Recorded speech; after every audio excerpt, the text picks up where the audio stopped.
today. My name is Dr. William Cooper, and I am here today representing the Board of Trustees of the National Black MBA Association. And I want to personally take this opportunity, particularly in my profession, to congratulate the New York chapter for this fantastic event. This is so important to so many facets of our lives, health, and it all begins with nutrition, as you know. Also want to thank the major sponsor of this event, the Port Board, and thank them for having the attention to the importance of nutrition to be sponsors of this event. And this is particularly special for me because I decided to keep on my other work hat today, which is my surgical cap. I am a cardiovascular surgeon. I do heart surgery for a living. And therefore, it is so nice to meet you all in this setting rather than meeting you on my operating room table. That's not where you want to be. But the way to keep yourself away from me, it all begins with nutrition.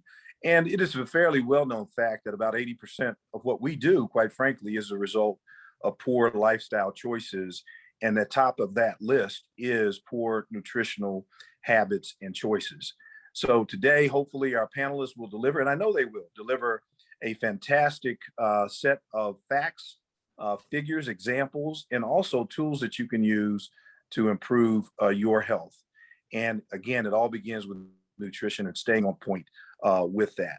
I'm going to sign off now. I want to thank you once again to the New York chapter. Again, my name is Dr. William Cooper on all Facebook, social media, LinkedIn, YouTube. It's at Dr. Coop MD if you want to reach out and touch me with a question or some other issue related to this. I'd be more than happy to reach back at you. But once again, thank you so much and congratulations to the New York chapter, the Port Board. Tanyette, I will turn it over to you. Thank you so much. Thank you so much, Dr. Cooper, for that incredible intro. And I'm excited for this series. It's only our second one, and we're committed to really bringing innovative speakers at the forefront of the major pillars for healthcare. Today, we're talking about nutrition, but specifically, we're diving into the brain first and foremost, and that connection later on with what it does with our choices with food. Our first guest, and I'm really excited about this panel today, it's two powerhouse speakers. Our first guest, I met her actually for the first time via one of Dave Osprey's biohacking conference events. It was a secondary event afterwards, and I was just blown away with her story, the work she is doing in the world, and why it's so important now, especially during the time of COVID. So I would love to introduce Lisa Weinberger, who is the founder of the Neurosculpting Institute. She's also the founder of the app NeuroPraxis, which we'll learn a little bit more about very soon. Lisa, thank you for joining us.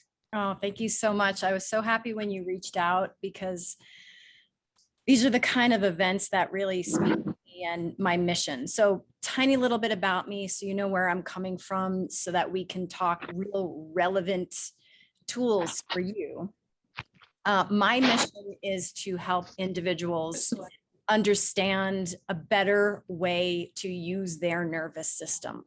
The nervous system is running the show. That's your brain, that's your spinal column, that's all the nerves that talk to your body. And we sort of ignore this. I ignored my nervous system.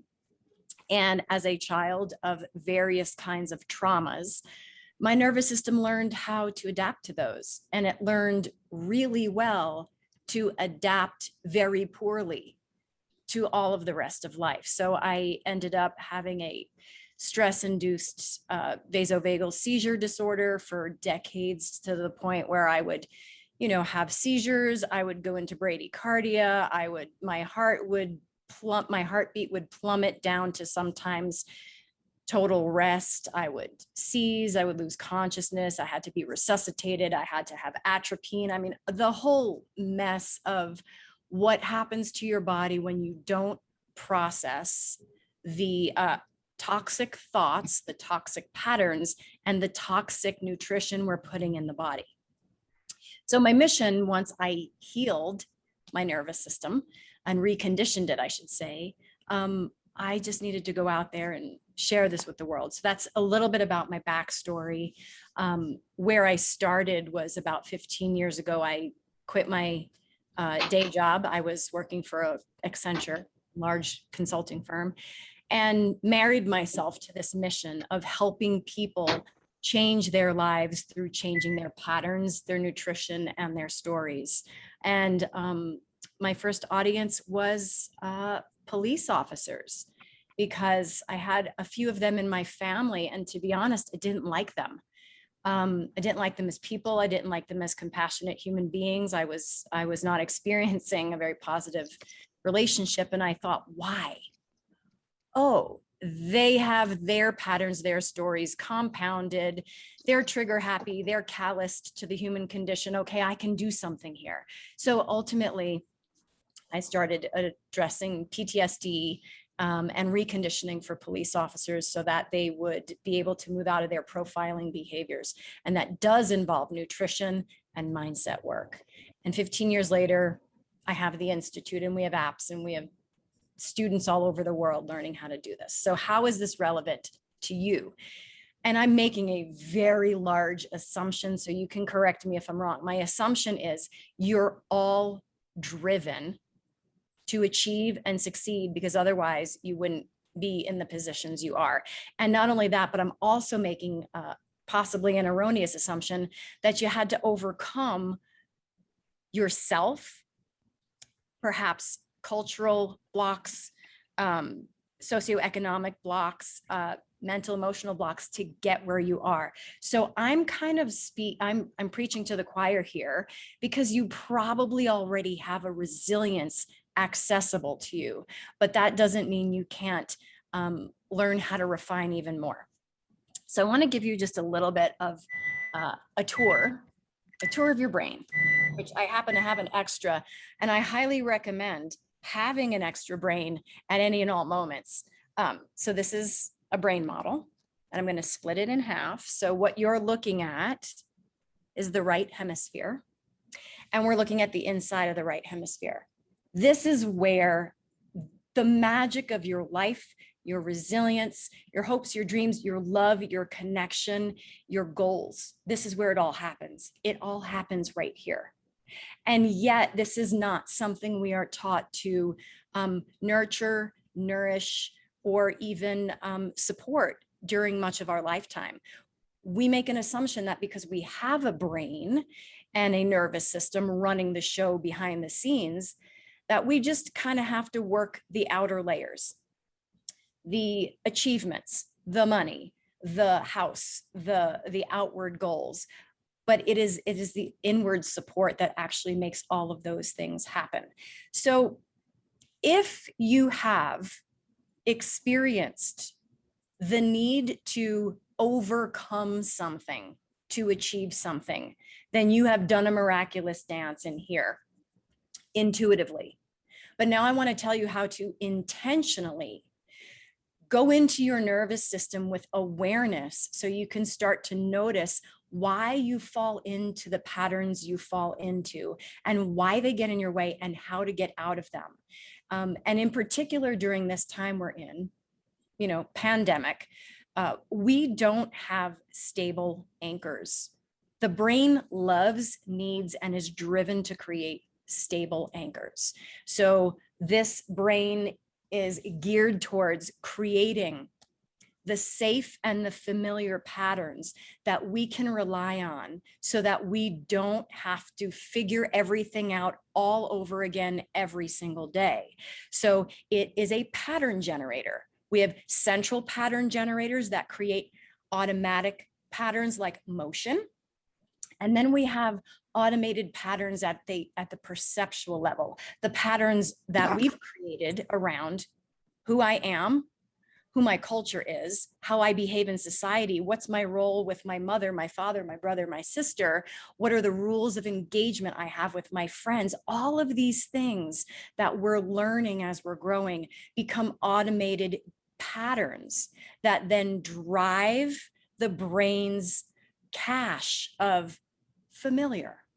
It's a foundation, but that familiar can be made of patterns that are detrimental to our well-being, because some of those patterns are coping mechanisms to stress and trauma.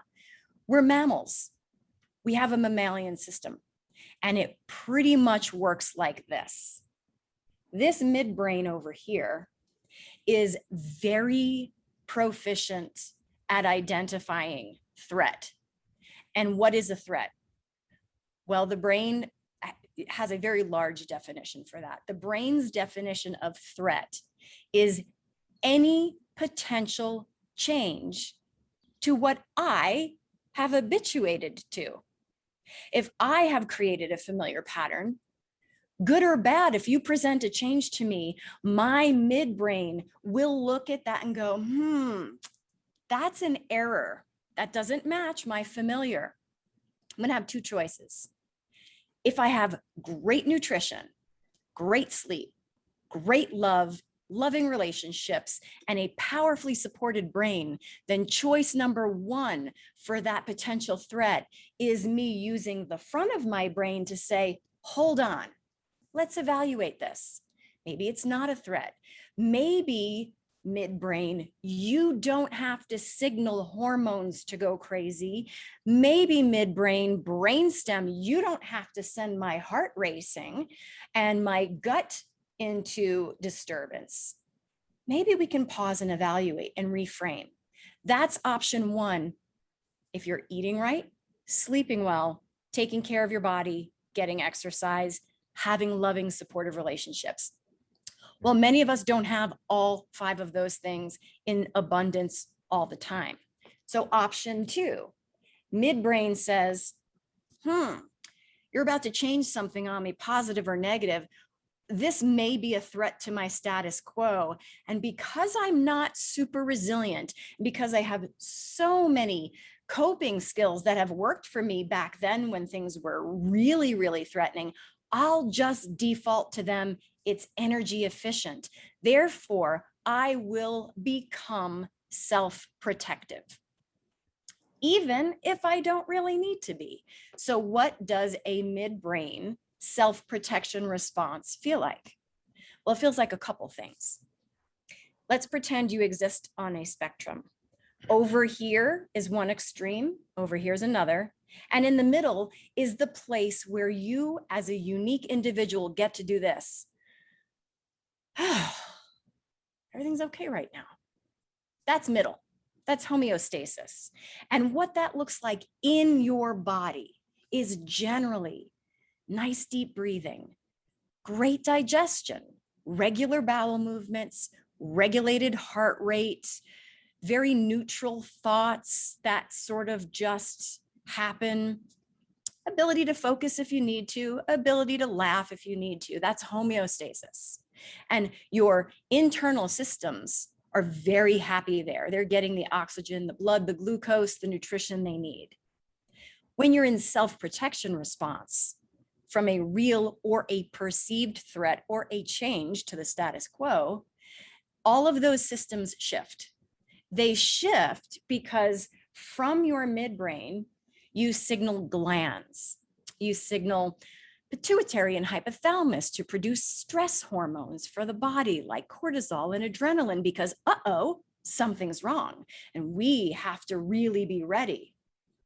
Or even deeper, your brainstem may signal the highway, this amazing highway that comes out of the brainstem through a cranial nerve and runs the length of your spinal column and orchestrates the heart, the liver, the spleen, the lungs, the intestines, all of your viscera is responding through this orchestration to your perceptions so that they align, right? If your perception is, your body better feel, And if your body gets signals to feel, that highway is going to tell your mind to perceive, It's bidirectional.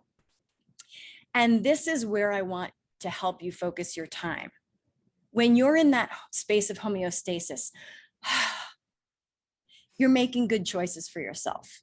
They're a bit proactive, they're a bit forethought-based, they're goal-oriented, you're reaching for food that you know is healthier, you're conscious knowing is a little bit aligned with your actions. And that always feels good for us. What doesn't feel good for us is when we go midbrain self-protective and our conscious knowing doesn't matter. We still reach for the ice cream. We still reach for the French fries, even though we know we shouldn't. We still go back into that relationship, or we still, allow our coworkers to treat us in a way that is not feeling good for us. All of these things happen from midbrain self-protection. And so on the spectrum, if your particular response in the moment of self-protection is agitation, then your body moves you towards arousal, right? And so some of you respond to your patterns through arousal, sympathetic arousal, which is aggression, agitated, heart rate increases. Your temperature might go up. You might get a little bit shaky. You might get the lump in the throat. You might get the migraine headaches and those kinds of things. But then there's another side. And that side is parasympathetic shutdown. It's extreme shutdown, which means for whatever reason, entrainment or whatever, I'm not in arousal. I'm going this way with stress. This was my direction, which is my brain gets foggy. I can't think. I can't concentrate. I'm apathetic. I don't really hear what you're saying. I'm dissociative. My heart rate drops. I don't swallow anymore. I get numb. And all the way to, in my case, I have seizures. And we as mammals have the access to all of this. It's not special to slide along this spectrum. It's guaranteed. That's what we're born with, a system that is malleable. What is not advantageous is when we get stuck. So what I'm going to tell you is some of the nutritional rules that can help prime you to not be stuck. And I'm going to give you some conditioning exercises that are going to help condition that highway that goes from brain to viscera and viscera to brain, so that it's not so tightly tuned and it has a little bit more leeway to process life differently. So the first thing I'm going to say about nutrition, as someone who has a nutrition educator here at the Institute, I am parroting her words because she's the one who's licensed to say these things. But I'm going to tell you that reaching for sugar is not going to help you move resiliently back to homeostasis. And sugar tends to be one of the things we reach for during stress. We don't even realize we reach for it. In fact, neurological studies have been done that children who reach for cake actually have neurological firing to move their hand long before their conscious mind says, cake. So it's such a primal drive that it's happening in a fraction of a second. So we're going to reach for the comfort foods that make us feel satiated during self-protection. Fast carbohydrates, refined sugars, the ice creams, all the things that actually honestly taste delicious. So a good rule of thumb is if it's sweet and it tastes delicious, you probably want to look at how much of it you're eating and maybe not eat so much of it, particularly noticing if you reach for that during times of stress. I mean, that's just so basic. But one of the things I do want to emphasize is the need to regulate blood sugar as a prime foundation for mental well-being. Particularly if you are a person of color, you have a predisposition genetically to diabetes. And so out of the gate, this kind of education, it's not just about the body, it's about the mindset. And if you can be aware of your blood sugar cycles, which are cycles that mammals have, we must eat fuel to raise the sugar so the brain has glucose to function, and so do the cells, so we make cellular energy. And then you metabolize that and you tank and you need to refuel, right? This is the cycle. Most of us peak too high past the threshold of safe amounts of sugar, and we're buzzed and we're focused and we're ready, right? We've put the sugar in the caffeine and we've eaten the sweets and we're ready. And It goes into the system too fast. So we have to get it out of the system just as fast. So we start overproducing insulin and getting that blood sugar out of the blood and into the cells. And we did that so fast that now there's no sugar left in the blood and I'm crashing. And when I'm crashing, I am doing some pretty major damage to my cognitive ability. If we can keep our cycles at this beautiful, not so high, not so low, your mental well-being will start to shift, your cognitive performance, your drive, your goal setting, and of course, your overall health. And how we do that, super simple. I'm going to make a suggestion. Now, if you're on a diet from your doctor, that's a different story. But if you're not on a special diet, I'm going to suggest you eat like this. Generally, you might get 3 to 4 hours out of a balanced meal with sugar reserves.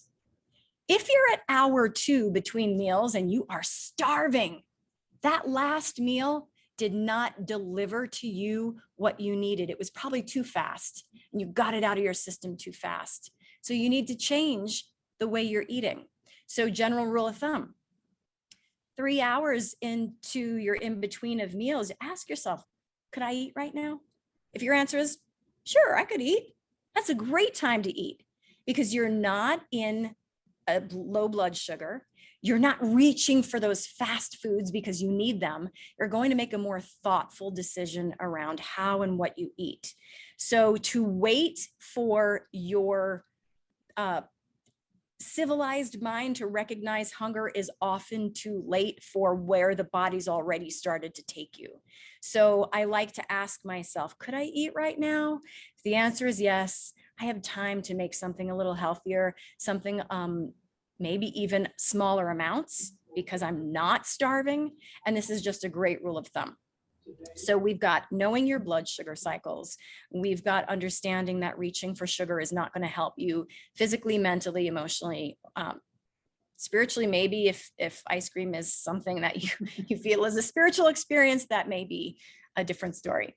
But I want to give you fast conditioning exercises for this bidirectional highway that goes from brainstem and talks to all your organs. This is the vagus nerve. It is intimately related with heart rate variability. It is intimately related to indicators for the health of the resilience of your nervous system. And we can condition this highway because it's adaptable, because it's neuroplastic and it learns. So here are some great, fun, super ridiculously simple tricks to bring a sense of entrainment and conditioning and regulation to that vagus system. Bringing vibration into the vocal cords. We know about 5% of vocal cords, the vagus nerve is innervated by about 5% of vocal cord activity, which means that using the vocal cords can send signals to this highway to calm it down, to condition it, to help it perceive safety. And that is things like singing and humming and gargling.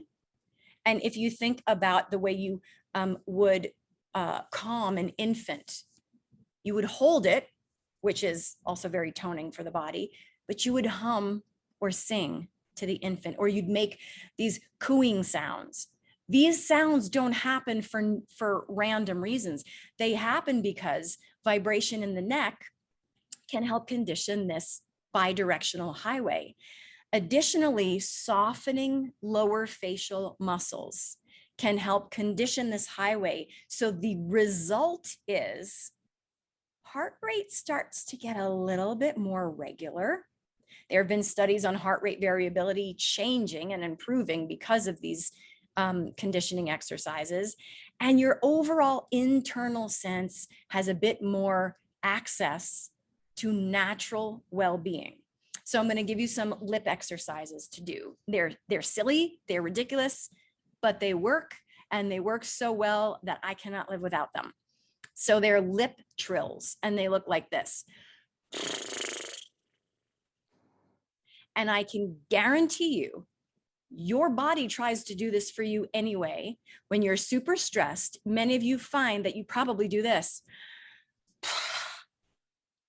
Your lips naturally want to soften. The jaw wants to soften.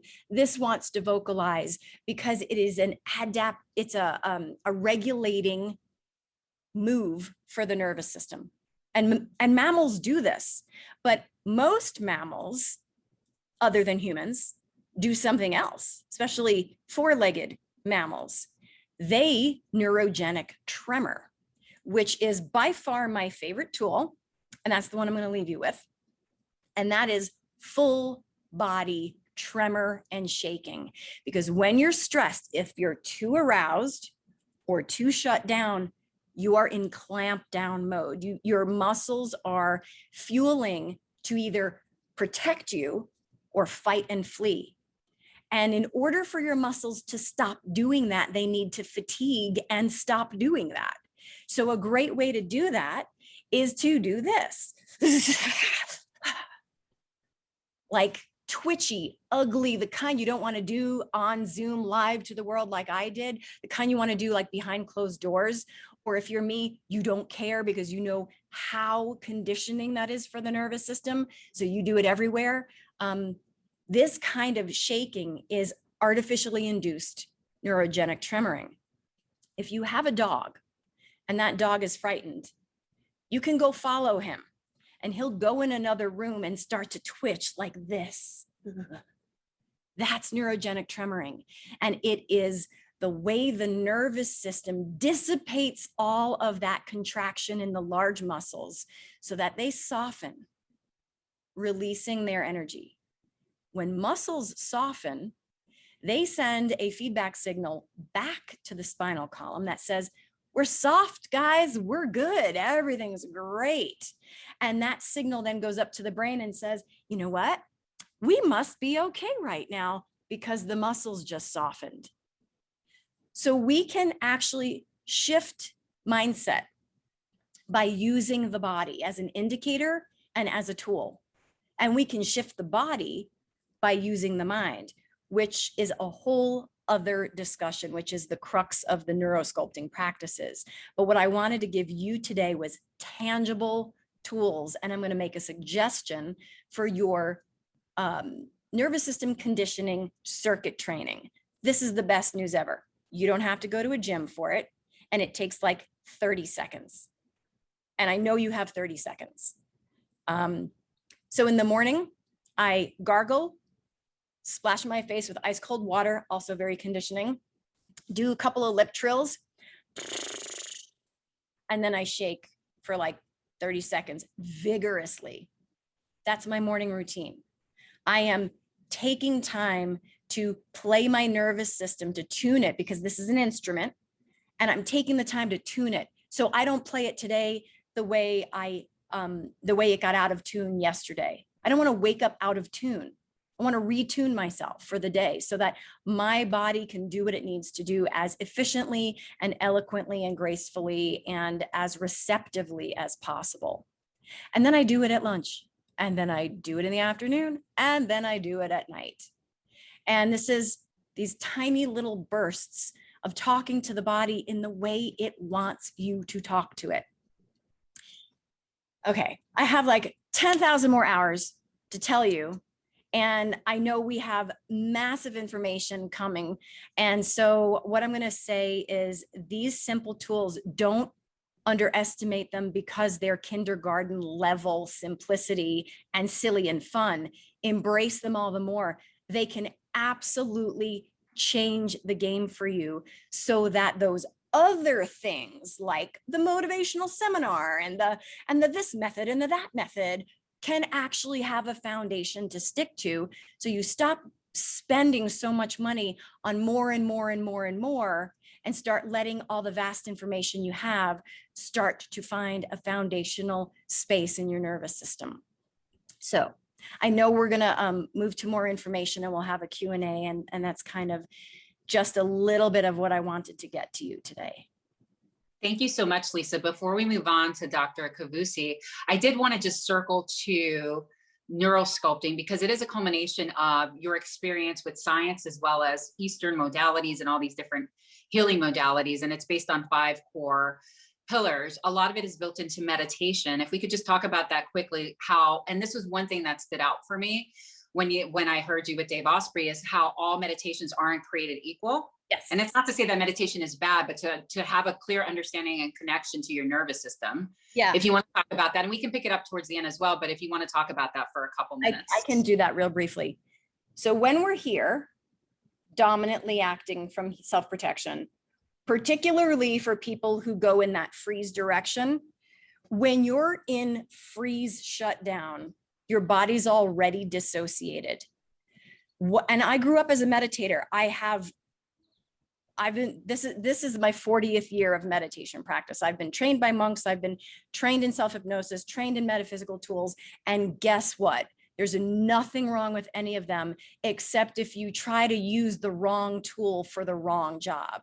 And I will tell you, for me personally, the kind of meditation that invited me to float away from my thoughts was not good for me, physically, mentally, or emotionally. Here's why. As someone who goes in the freeze direction, I'm already expert at that. I'm expert in dissociation and not feeling from here down. And many of you may be that kind of stress response person. For those people, you need a meditation that makes you aware of your somatic experience. You need to be in your body, not let those thoughts float away, not try to stop them, which is ridiculous because you can't stop thoughts anyway, but to actually play the nervous system based on its needs. And so for me, I was exacerbating my seizure condition with 14-hour meditation cycles with the monks. I was so dissociative, I didn't even feel pain anymore. This is not good. So for me, once I got my seizure diagnosis, which was I'm not epileptic, I'm vasovagal. What does that mean? I went to neuroscience, and neuroscience gave me all of these clues into the nervous system. And I went, I'm using a hammer when I'm supposed to be using a screwdriver. No wonder I'm not getting healthy. So, but there was no screwdriver for me to find. The meditation form hadn't been invented. And self-hypnosis was the closest thing I could find, but even that wasn't enough. So I had to create a 5-step protocol that I used inside a meditation container that did this. Calmed this dominant activity, gave me access to frontal brain focused engagement, non-sleep deep rest, focused engagement. That combination allows my nervous system to start to regulate. I start to listen to my nervous system starts to respond to my thoughts. And now I can go in and craft a story, a pattern. I can discover an old pattern and not fall into it and relive it, but actually kind of explore it in a safe, regulated way. And then I can find out what my body's doing in that moment and reorient to my body and start to link, oh, when I have these perceptions, this is what my body does. And I can start to dialogue in 2 directions and refine that relationship. And neurosculpting is that. So what it's been used for is deep, deep trauma. And I am not a therapist. I'm a meditation teacher.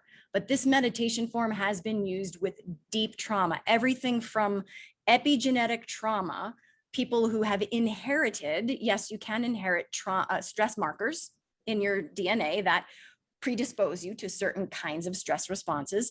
So everything from epigenetic trauma patterns to spinal cord injury, because we have a spinal cord injury program, traumatic brain injury, the things that create physical, mental, and emotional trauma. The nervous system can allow us some capacity to shift those patterns. And when we start to do that, strange kinds of regulation happens, sometimes even unexpected spontaneous healing. And that's the mind down. What I gave you today was the body up, because that's the fastest, easiest way in for a short session. Thank you so much. And we'll definitely circle back in Q&A because there's some additional questions I have. But thank you for that thorough presentation. We really appreciate it. You're welcome. And now my next guest, I'm excited to bring him on board. It's Dr. Akave Kavusi, who is a ER physician, as well as the head of progressive medicine for Neuroscene. And he's going to be taking us on a journey between the brain and food as well, and just how our decisions with food say a lot about our intention and where we are in our lives. So do we have Kaveh on the speaker? Because I don't see him. Can you hear me fine? Yeah, I can see you now. Perfect. How are you? Beautiful. And I'm so grateful to have been present to hearing what Lisa has shared. If that was almost a testament to the past 4.5 years of my own process realizations being in the ER, and the patients who come in who I want to share this, and I only have 3 to 5 minutes. All of that information that Lisa shared had a smile on my face the entire time, because I had just been witness to how we can de-stress the system through awareness. And there's a system, an institute, and an individual who can so succinctly express that to the world. And I invite everyone here, if you can, there's going to be other places that your mind wants to take you, responsibilities after. Please revisit that video. It has been at Lisa's replay, because that was incredibly profound for us to reorient us with our foundations and all the things that are subsequent to that. And I'll speak through that over the next half an hour. But Lisa, that was incredible. Thank you. And very empowering too, the fact that these patterns, we forget that the brain can be trained, and so that we can empower ourselves to start shifting those narratives with that knowledge base. Absolutely. And what she invited in, if there was one stage, is that everything that you've been experiencing up to this moment is adaptable. You are an adaptable biological creature that through awareness, presence, intentionality, and conscious application can shift all of this today. And like, so grateful to have that put into 30 minutes of digestibility and applicability in such a, I'm going to be reflecting on that myself too, and see how we can integrate, because the work that I'm doing is very much in line with yours as well, Lisa. We're going to do a retreat at your land. Everyone is welcome. I know he brought the outdoors in for us, so we have great appreciation for that. So walk us through. You're an ER doctor, obviously during a very, what we would call chaotic and very traumatic time in history, at least for us. Mm-hmm. And it's put a lot of strain on the human body, because, you know, we've discussed this personally. There's terms like the New York Times had a huge article on this term called languishing or languishment, which is related to this blah feeling that people are having it. They called it the dominant emotion of 2021, but people are suffering in silence, which is also creating stress within the body, which is triggering certain chronic conditions and different things coming up for people. And as humans, when we get ill, we automatically want to rush in and try to get better as soon as possible. So tell us a little bit about your journey with the work that you're doing. Right. Well, thank you for having me, and thank you for bringing this panel together. Thank you to the Pork Board and Dr. Cooper for introducing us, Tanyette for putting this together, and Marvin as well too. Speaking to what you have spoken about specifically, this languishment is, we were all already overworked, overburdened, and overexhausted prior to COVID. And right now I'm standing under a nutrient that many of us didn't have available because we were asked to stay inside. This is nutrition right here. This is for our biological body, an indicator and direction for how we can be signaling many aspects within ourselves. But a lot of the signaling has been brought a separation between how we can listen to ourselves, and a lot of the institutions and the way that we've set up our lives with all the information that's available has told us that we need to be some way, that we need to direct ourselves in some way. And I myself have been practicing emergency medicine for the past 4 years. And what I get a unique vantage point to is people in the moment where they are most vulnerable and available to change. and not change that they need to get away from something, but something that they can adapt in order to evolve into a new way of being. And when I was 20 years old, I had a tumor in my neck and I got misdiagnosed 3 times.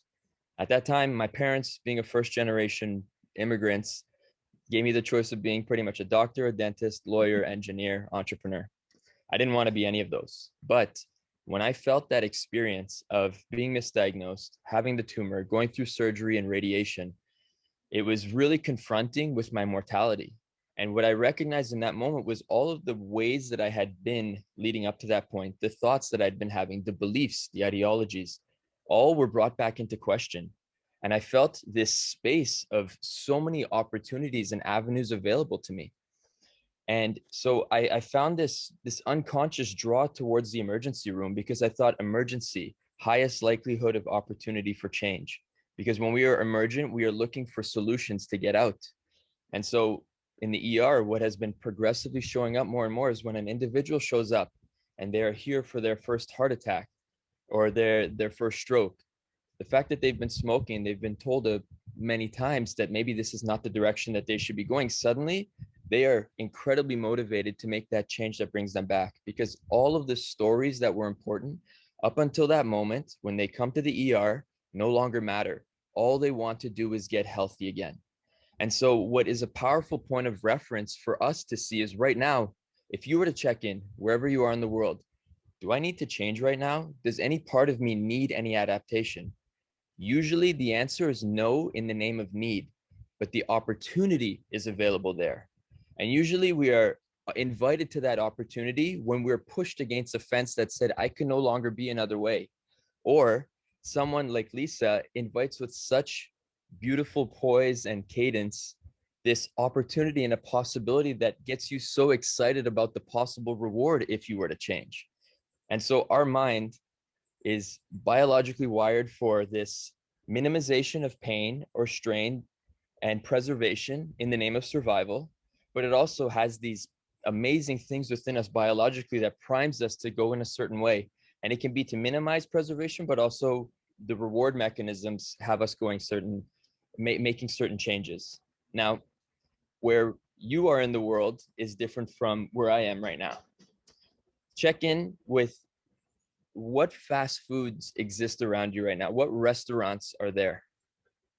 How long have they been there? How many times have you yourself been there? And how many times have others that you know been there as well too, or people that you see? Like, how long are the drive-thrus? And are they busy? Those restaurants have leveraged lovingly and well-intended maybe at the start, but now have these foots in the ground foundationally, because the fact that we are all stressed has us biologically wired for the things that they cater in the majority of their meals. And so nutritionally, we are drawn to decisions that nurture our stress, but may not nurture us if we were to come back to a place that was a bit less stress. And what Lisa was inviting again, which I love in the concept of stress, to decorticate it even further, is there's distress and then eustress. In simple terms, distress are things that don't necessarily benefit us if they're chronically there or there for a very long time. And then there's eustress, which are things that are a bit more beneficial, like working out or having that challenging conversation. And when we are engaging in concepts that of stress, our body, which is biologically wired for energy preservation and optimization for us to try and continue to make it as long as we can, technically for our DNA to continue, but that's another conversation, will have us, sorry, I'm blanking right now. I've been working until 5 a.m. and then came here for That's this. okay. But yeah, so when we are operating preservationally, okay, got to reorient, get into a flow. This is one of the great things when you have such an experience that's profound. You get into a space of contemplation, you can completely go blank and you can feel the overwhelm for a little while. And it's almost like breathing through acid, like what Lisa had said.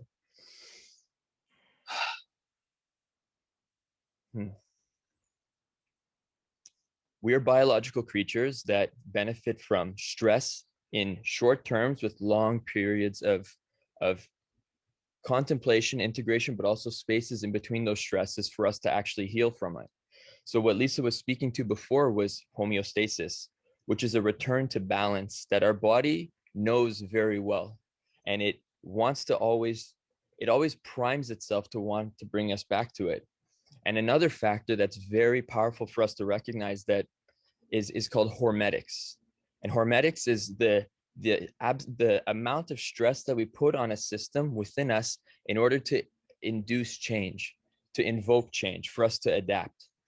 And the hormetics that we can, this term that we think about is when we are taking on a lot of stresses for a while, our body is incredibly resilient at creating mechanisms that have us tolerate it, not just for a short time, but indefinitely if we keep having that stress.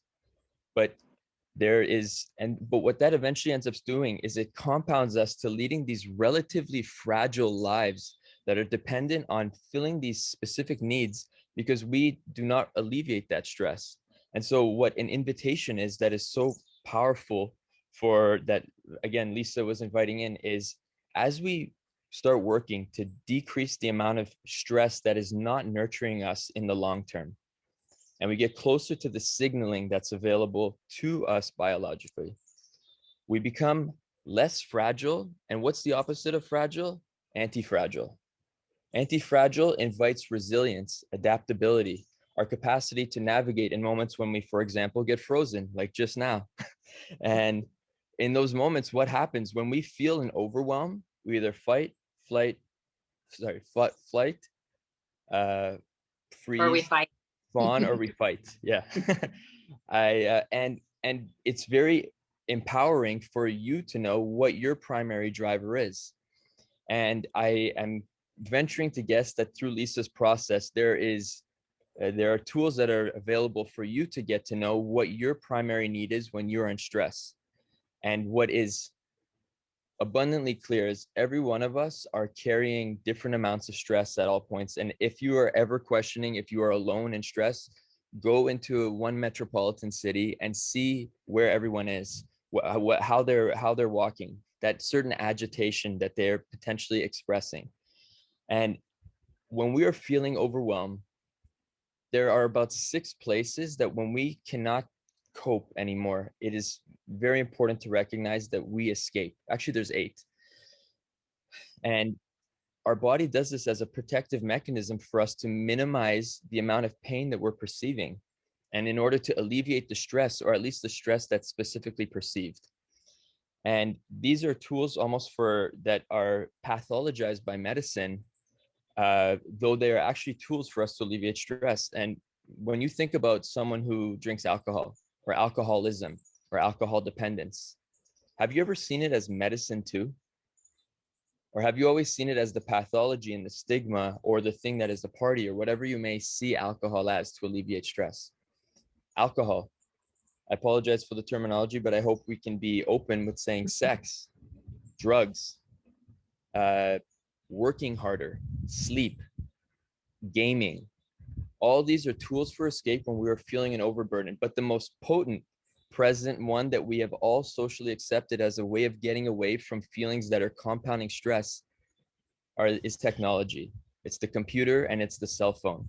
And in addition to these tools now being leveraged for us as a tool of escape, the normalization of it and all of our relative dependence on it, with how society has brought, even this call obligates us to be in tech right now. It puts a burden on us, because at the same time, we have food that we need to be thinking about getting to, we have responsibilities. And if we are not taking the time, or at least making that time available, and especially if it's being hijacked from us getting away from the things that are responsible, it will continue to compound on us, and we will continue to compensate, cope. And I have a saying that says, you can't put icing on poo and call it cake. And this is why it's so important and such a powerful opportunity for us to reevaluate what our foundations are. And what I think about when I think about that is, we're, again, biological creatures that are living at a very beautiful, unique time where we can communicate through this technological rectangle, sharing ideas, concepts, but also disappearing into. changing the relationship that we have with all of our moments and our experiences, where we're evaluating, am I getting away from something or am I stepping into something that nourishes me, are important little shifts that we can invite in. And this can be the same thing with food. And there are 4 ingredients with food that I'd love to be speaking about eventually that has nothing to do with food itself. It's with you and your experience, your qualitative experience with it specifically. And if you have to go now, I'll quickly say it's this. And Lisa lovingly covered it in depth, but it's presence, intentionality, awareness, and consciousness. How present are you to this moment that you're immersing yourself in the nourishment? How intentional are you being for the choices of the meal? How aware are you of the why behind why you chose this meal? Is it a comfort food or is it something for nourishment? And how conscious are you to the impact and the impact of those around you, or the impact that it's having on the environment for making this choice over and over again? If nobody went to a fast food restaurant anymore, that fast food site, for starters, would no longer cease to be. So we are very powerful in making our decisions of the solutions that we have, but also of the impact that we can have as well too with nutrition. Now, I'd love for us to just consider for a moment, because now I'm coming back to the ER and I'm looking down, much like Dr. Cooper probably mentions as well too, at an individual who has just had an experience. They've come to see themselves on the other side of the automatisms that carry themselves in a way. When we get out of the automatisms, even for a moment, it's almost like waking up from a dream. We're almost like, how did I get here? And how many times have we had that experience with food? Food, which has this beautiful, sensual, almost experience that's available to it, where you can immerse yourself in the nutrients. We were on our phone, or we were distracted, or our mind had us future, past, but nowhere near here.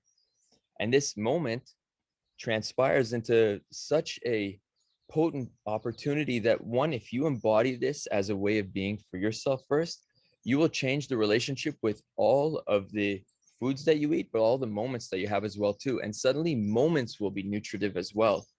And now when I'm standing myself under the sun, I can feel the sun beaming on my head and not just my mind rationalizing my experience. And you can do the same thing as well too. I'd invite everyone, where you are right now, reorient yourself into the position that is the most optimal for you to sit. And while you're doing that, check in with yourself. If you've never done this before, put your hand on your chest and take a nice deep breath in that goes to the bottom of your hand. And hold it there after inhaling as much as you can for about the same time as it took. But when you're exhaling, I want you to breathe out twice as long as it takes.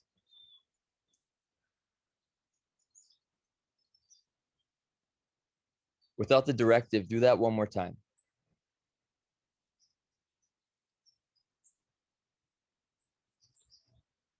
And out.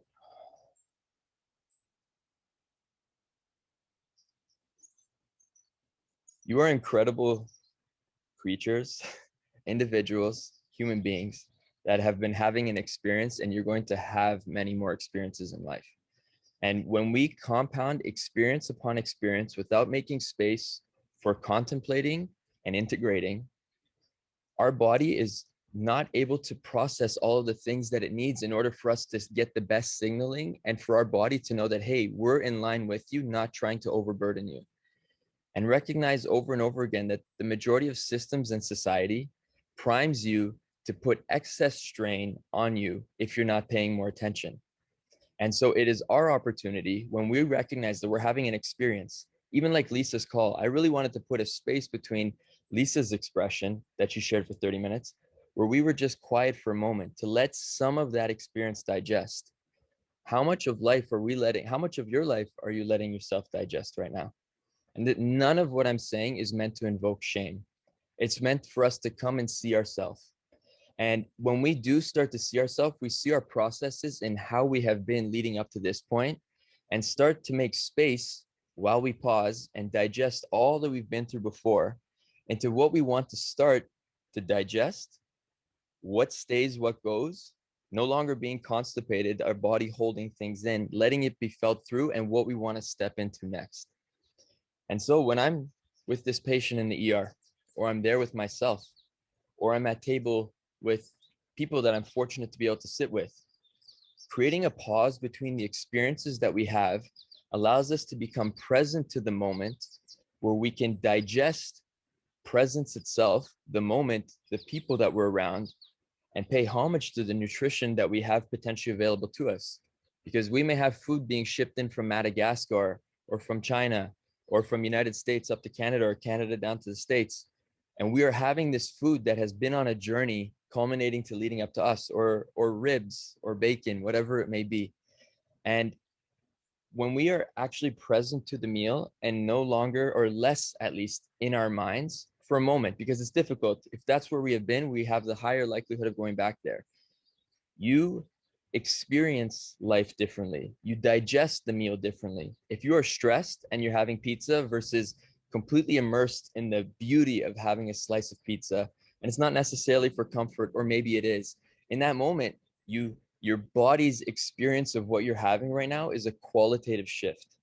And if we start making these invitations for ourselves, we are going to be more intentional, more conscious, more aware. We will ultimately be more present to our life experience. And what will transpire from applying these four things, presence, intentionality, consciousness, and awareness, is so many other facets of your life become a lot more nutritive. Not just the food, the relationships that you have with yourself, the relationships you have with others, the relationship you have with your health, and the relationship you have with the finite time that you have available in this life experience that we have. Because there is no breath that is guaranteed to anyone. And I see that very often.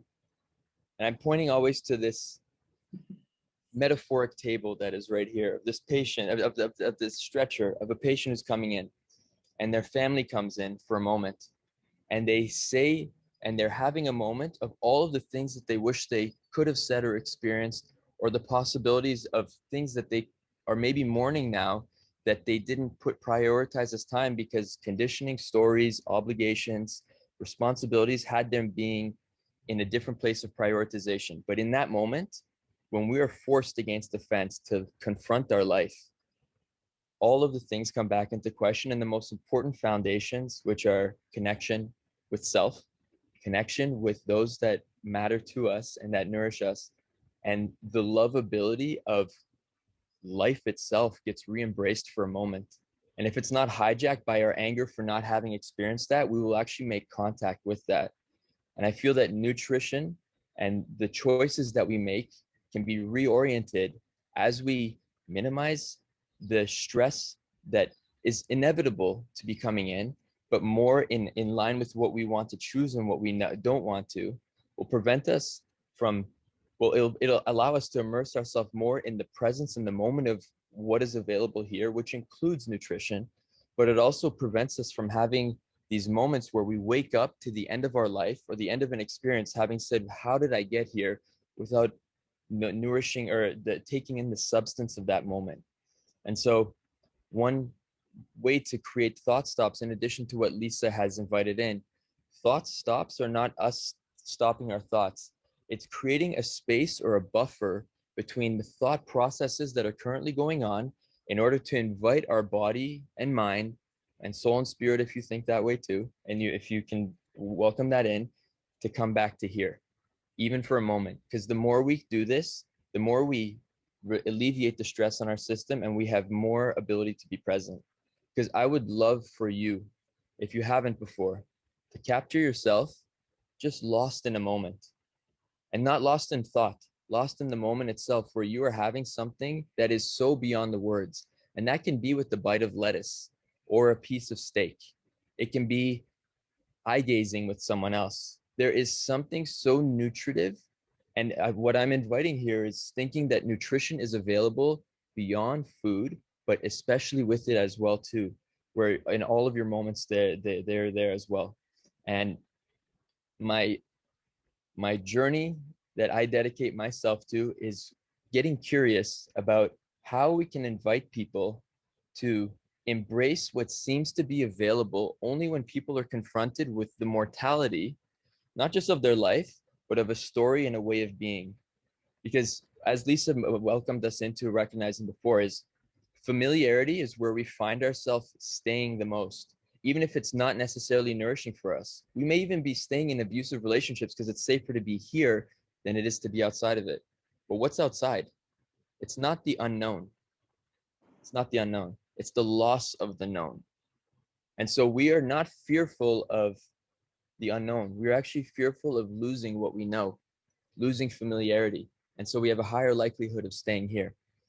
And so I'm curious, what, if there's anything that's being invoked in you right now that you feel are adaptive shifts that could be inviting more nourishing presence, intentionality, conscious awareness to your life, what is that? What would that be?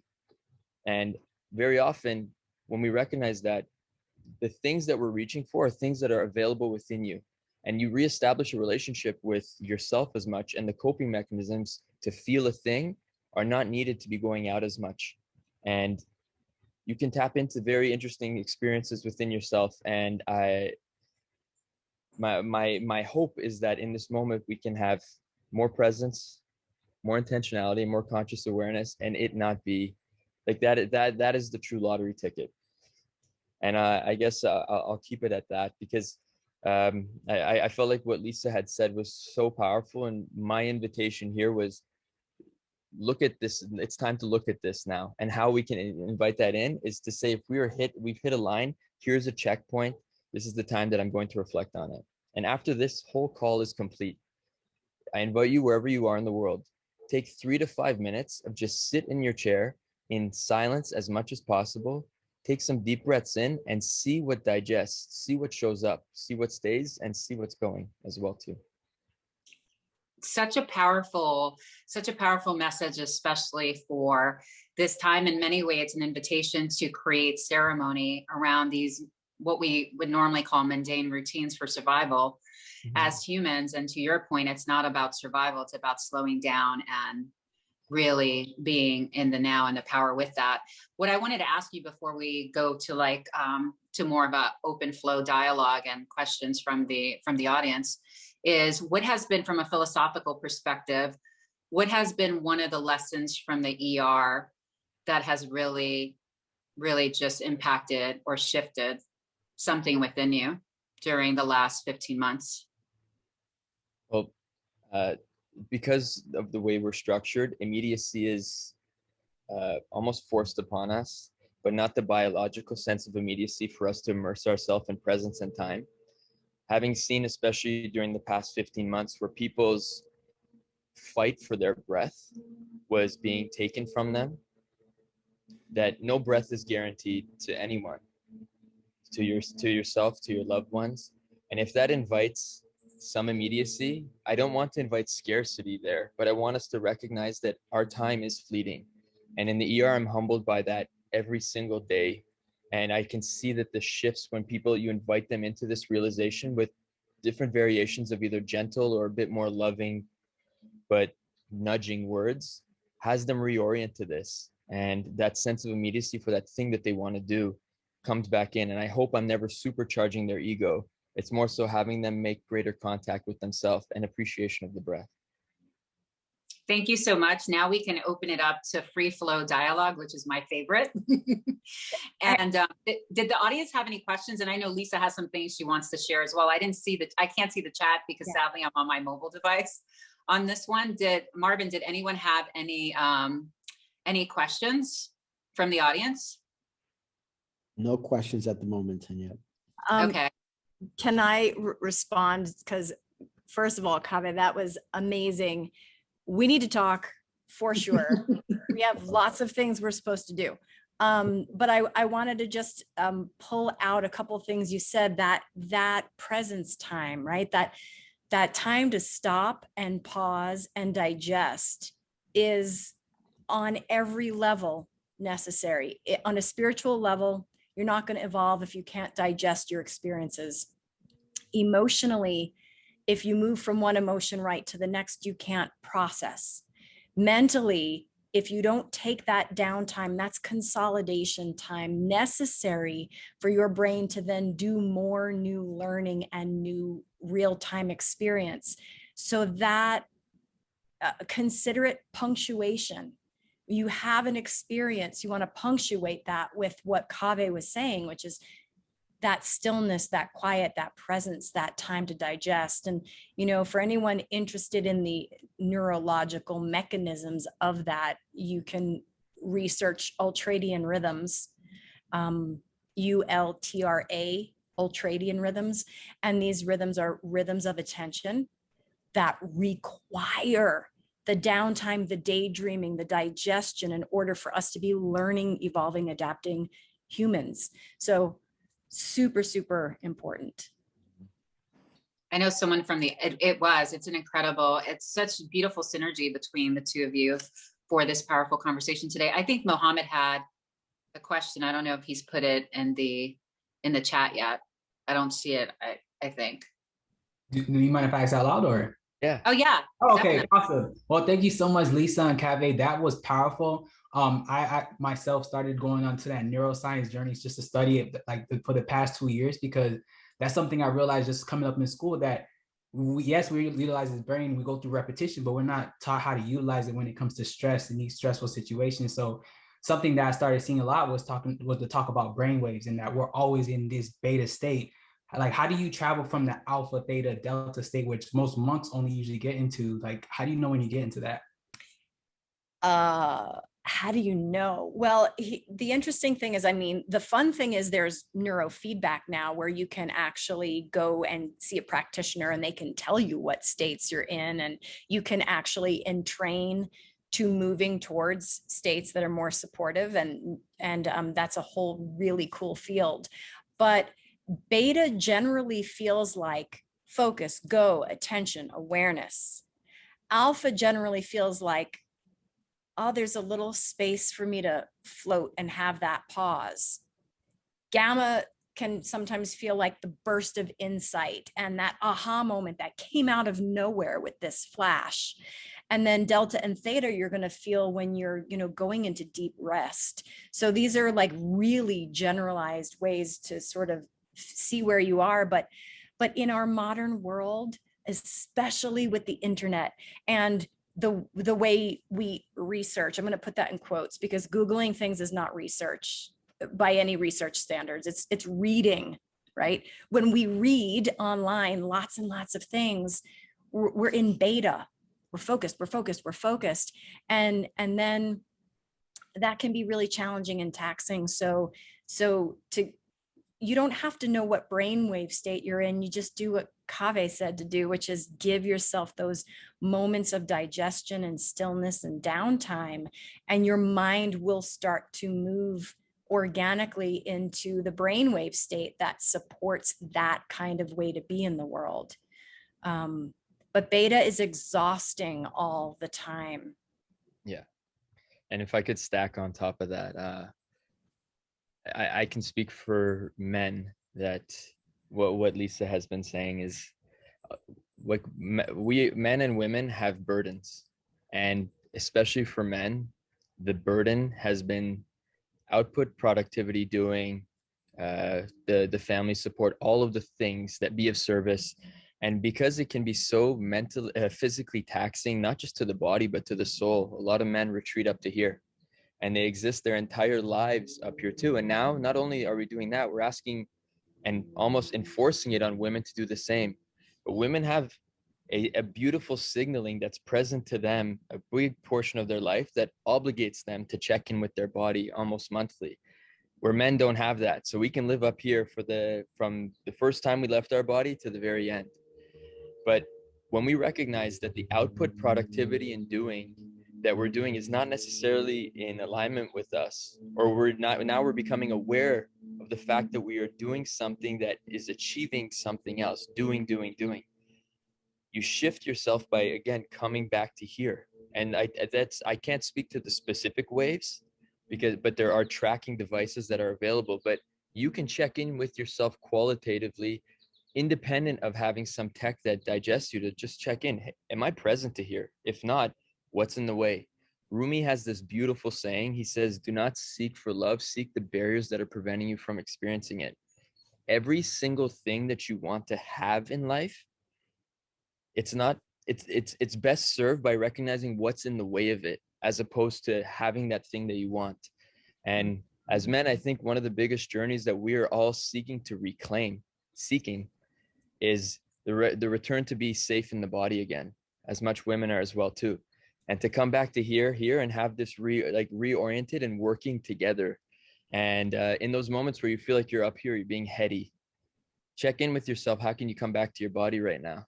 And I feel like without having the data, you will be shifting those waves. And it's going to be not just a wave, it's going to be a vibration. It's going to be a frequency too. I wish I could say the stuff in the ER, but I can't. Yeah. And Mohammed, also, this is a dance that I find myself doing a lot. Never before have we lived in a time where we can have so much technology tell us so much about what's happening inside of us. And that's so much fun. And it's a rabbit hole that becomes a prison of no longer consulting the body to tell you what you're supposed to know, but the device to tell you if you're okay or not. And so it's this, everything that comes can be a blessing and a curse unless you use it to moderation and you use it as a synergistic space. So it's really cool to know what the brainwave states do and how to entrain to them. And it's also really cool to ask your body, as Kaveh said, what it needs and let it go there and trust that brought you where you needed to be. So it's interesting because I love the tech, but I don't wear any of it because I will get stuck in my head and I will start to monitor my sleep to the point where now I'm stressing when I wake up, even though my body felt like I had a fine sleep. I'm stressing because the numbers told me I didn't at one particular time. And so it's an interesting dance we live in right now. Mm-hmm. Thank you so much. If you can, please share any books. I follow John Assaraf a lot. So if you should have any books. Yeah, I have them. I have them right here in my hands. Oh, perfect. New Beliefs, New Brain. Okay. Good stuff. And that is Dr. David Perlmutter wrote the foreword to this book. And if you know him, he's cutting edge discussing, food and its relationship to Alzheimer's and well-being. But this is my first book. And then Neurosculpting, which they both are invitational manuals for changing patterns. And then I have 4 books on Audible if you prefer audio. And you can just put Neurosculpting in on Audible. You'll get a bunch of those and lots of resources on the website. And for myself, the 2 suggestions for every man to read. One of them is called Under Saturn's Shadow by James Hollis. And this book brings us to recognize what the burdens and responsibilities have been asked upon men and what that does to the violation of their soul. And in recognizing this, you're able to get in between, you're able to acknowledge the barriers and have you step back into the things that you do want to. And someone else who this book I've gifted over 200 times now, almost in the past 2 years, is this book by Anthony DeMello called The Way to Love. And this book, I call it Iceland because it's so tiny. You can get through it very quickly, but there are so many incredible stops along the way where you're just like, that it confronts you with all of how society has been structured and conditioned and coping, and how you can reorient yourself by finding yourself where you're currently situated in relationship to it. Nice. Powerful. Someone asked from the audience if we talked about healthy lifestyle choices, but do you guys have any dietary recommendations or a rule of thumb that you follow that's really simple? Because that world can be very, there's a lot of noise in that world. So how to just simplify it? I can share what our nutrition educator teaches, which I love because it's usually a moderation kind of platform instead of extreme. There's just so many diets out there and not one size fits all. And And so you have to first go with what's working for you. But whether you're vegan, vegetarian, paleo, keto, omnivore, pesco, I mean, you know, there's a gazillion now. Your body needs three things. It needs high quality amino acids to build your neurochemicals, which govern how you feel the world and how you run your cycles, sleep, food, hunger. You need high quality, slow carbohydrates, which is slow glucose, so that you are fueling your body generally foundationally with a nice, slow, even fuel. And then you need faster ones when you need to have bursts, right? So you need quality glucose, quality amino acids, proteins. You need quality fat. Those are the three things the body needs. And so you kind of almost have to do a little bit of your own education to make sure you're getting that inside of your dietary lifestyle. So as someone who does eat meat, my breakfast is some really amazing high quality organic protein. Generally, I eat grass-fed beef for breakfast. I love it. It's delicious. So I will have beef. I will have a little bit of sauteed vegetables, maybe some sauteed onions and avocado for fat, right? So now I have the protein, I have the fat, and then I might have some berries for the nice slow carbs, right? And that's my breakfast. If you're vegetarian, you might have a plant-based breakfast, but you're going to want to put fat and protein into that plant-based breakfast. So that means oils or nuts or seeds added to it. And, you know, making sure that you get your fat and your protein. So I would say what our nutrition educator says, look at your plate. First of all, put your food on a plate to echo Kaveh, right? Have a relationship with your food. Don't eat on the go because number one, you're not digesting properly anyway because you're already on the go. Number two, you don't even know what's in your food. So put it on a plate where possible. Look at that plate and ask, is there a protein, a fat, and a quality carbohydrate on that plate? Then I'm getting really close to foundational nutrition for my body. And then you can layer on top of that doctor recommendations for your particular lifestyle, nutritional recommendations, diets you may want to try to see how they land with you. And that's what I would say to anybody. A caveat about blending your food. So for all of you who are smoothies and juicers, there's, you know, nothing wrong with that, except I would ask you to think about what blending your food does. So when we blend our food outside of the body, we are making it more bioavailable, which means if there's sugar in that food, we're going to absorb it faster. And if that blended food is already full of fast sugars, then now I'm getting sugar into my body at light speed, which we know is not okay for the body. So when you're blending your food and it's full of sugars like fruits, right? Slow down that sugar. If you need to drink the smoothie because you just don't have time to put your food on a plate, slow down that sugar with fat and protein inside that smoothie as well. Because ultimately, you know, caveman wasn't foraging for the blender, right? They were foraging for the food. And we have forgotten what food looks like. And this other thing that Kaveh said that I wanted to say is the relationship with the food. A little practice I do, which started blowing my mind, was sitting with breakfast. And before I ate, I looked at what was on my plate and I thanked everyone involved in the process of growing, harvesting, packaging, and transporting that food to me.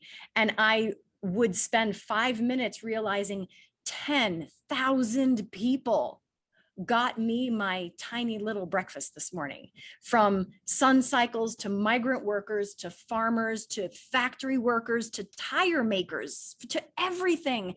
And it started blowing my mind that I was taking all of that for granted. And so maybe that's another little thing you can do. And it's harder to do that when you're drinking a smoothie because you don't know what's in it. Love that. Kaveh, do you have any go-tos?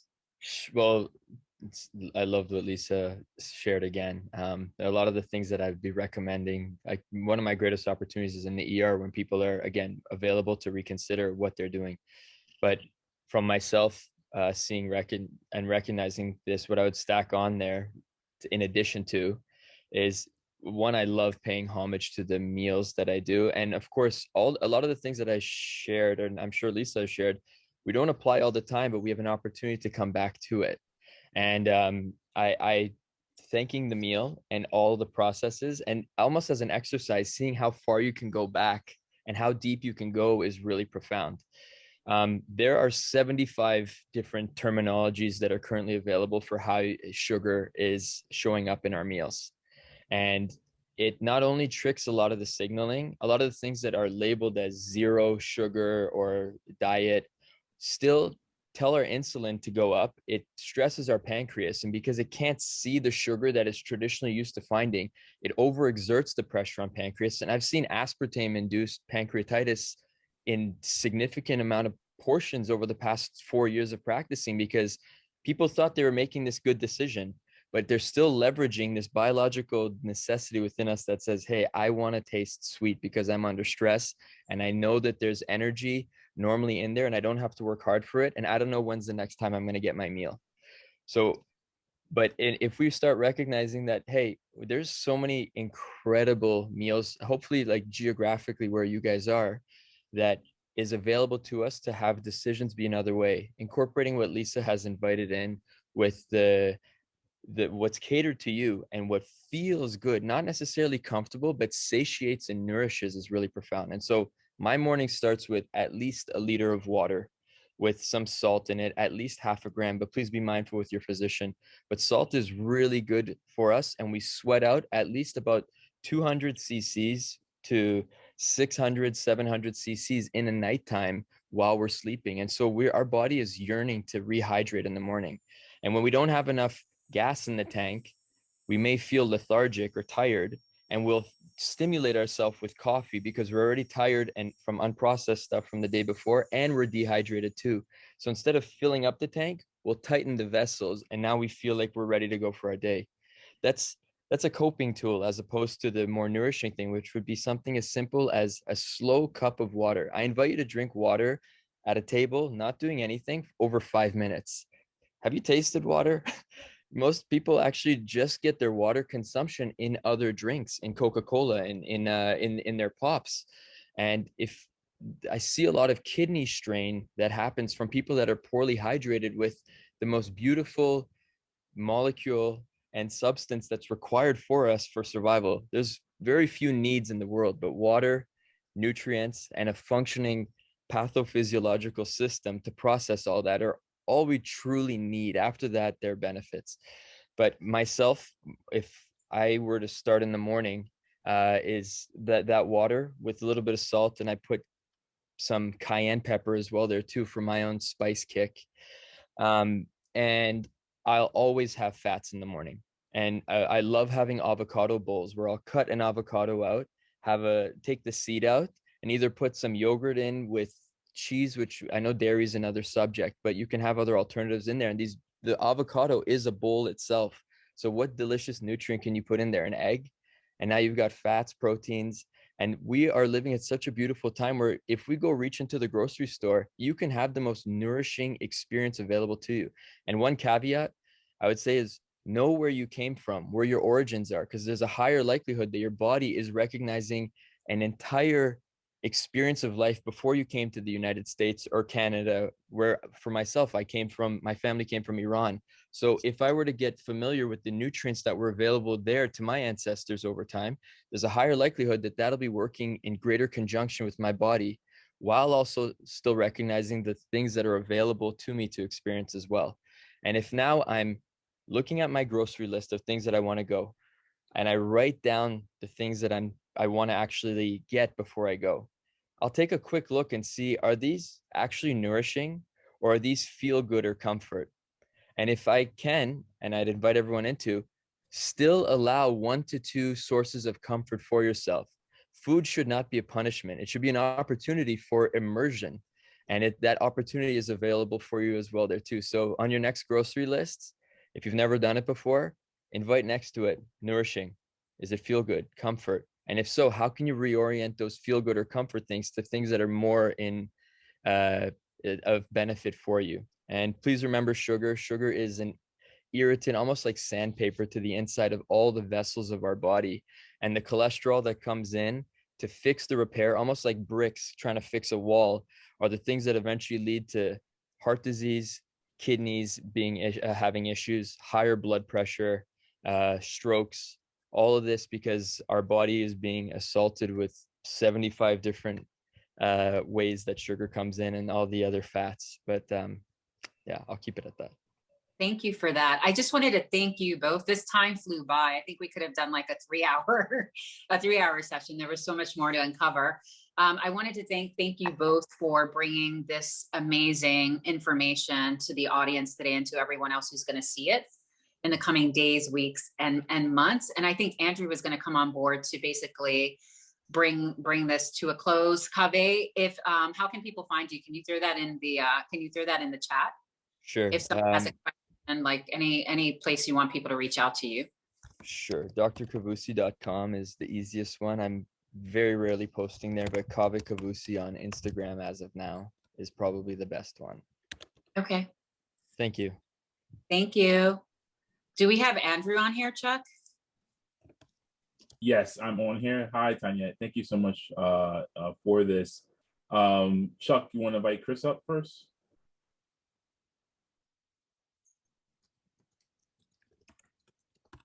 Yeah, if he's there, please. I don't know if he's online or not.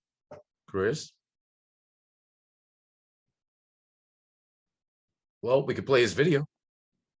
Yeah, hi, Chuck. Yeah. Oh, okay, there he is. Hi. Please feel free to certainly play the video and things, but we just appreciate all the work that the team has done, and Dr. Kavusi and Lisa, thank you very much for all that you've said. And Pork Board is just very proud to be a key sponsor for this and to bring nutrition literacy to the forefront of thoughts and discussions. And if I could finish with any one message, it's about moderation and about balance, and how do we think about what's intentionally on our plate, and how can we work together to be sure that we're bringing holistic well-being and nutrition to families and homes. Mm-hmm.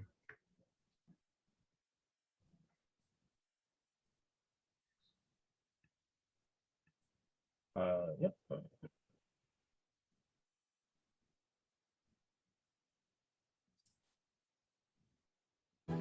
Lately, family dinner has taken on a whole new meaning.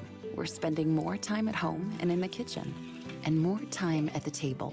That means we're trying new things that come from places we've never been, places we'd like to go. Pork makes it possible. There are thousands of delicious pork dishes from across the world. With pork, we can travel to a destination that satisfies every craving. Let pork be your passport.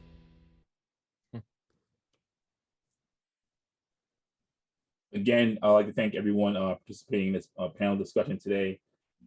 This nutritional literacy was really born out of a private conversation between Tanya and Chuck. And as you can see, they really do understand and love our community. And you can see really the not only the insight, but the humanity they bring to this session. I think it's very important that we talk from a place of knowledge, we talk from a place of humanity. And humanity means failing and succeeding at the same time, and understanding what that means to all of us, especially now we're focusing on ourselves out of the pandemic and making it a pivot to our better selves. We've seen examples of that, especially in Tokyo, when someone was brave enough to say, you know what, I'm not well right now, I'm gonna take a break and allow humanity to carry them to greatness. So I just want to leave you with that note, and also leave you with the thought that it will be a part 3 to this, because discussions like this need to continue for all of us, for us to have a better world and a better society. So on behalf of the Metro New York Chapter Board, my name is Andrew Hamilton, President of the board. I'd like to wish you a very Wellness Wednesday, but more importantly, I wish you a very better selves based on the knowledge we shared today. Thank you. Have a wonderful afternoon.